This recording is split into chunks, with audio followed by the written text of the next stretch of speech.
Hi, so these are the effects that I've implemented. So currently right now we have a teapot that is fully reflective.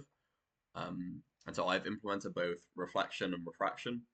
And I have a parameter here to set the index of refraction of the object. So we can see setting this to 1, it essentially models air. So, the object is transmissive, but there's no refraction because there's no change in the medium. And then as we come down a bit, we can see the object starts to become refracted.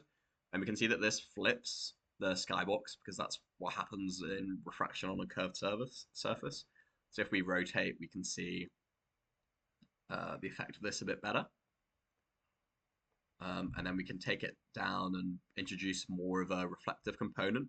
So we can see there's a big difference here between the two sides. So if I stop rotating, um, the foreground is quite light, and then the reflection shows the side of the bridge. So we have this big red box that helps us to identify if we're seeing the reflected or refracted part. And so if we take this through, we can still identify the red box until around there. Probably we can't really see it anymore.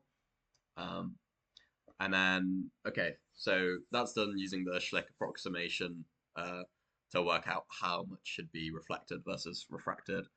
And then we can also introduce a chromatic dispersion parameter. So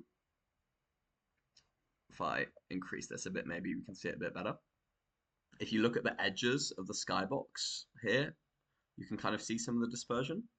If I increase it the whole way, we can see it a bit better. So especially, yeah, just sort of around here. If I increase this even further. Yeah, so especially when the top comes around and you can see the skyline, it's a good opportunity. Maybe I'll pause the next time that happens. Okay, so here you can see the blue band, the green band, and the red band, as we'd expect. And then I can also change the shape as well, so this can make it easier to display some things. So I'll show the torus. Um, Actually, that makes it a bit harder to see the banding. Maybe if I change to the cube, maybe. Oh yeah, here we go.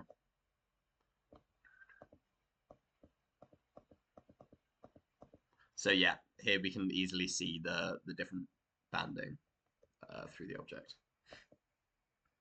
And so I also tied this to the index of refraction. So if I change back to the teapot, which is quite a good model for this, as I increase the index of refraction so it's close to air, obviously there should be no refraction in an object that is the same relative index as air.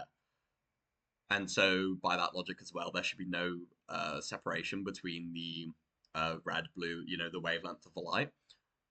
So I have this set as well to be inversely proportional to the index of refraction. So we can see even though the chromatic dispersion parameter is set to 1, there's actually no color banding because the index of refraction, there's no refraction taking place.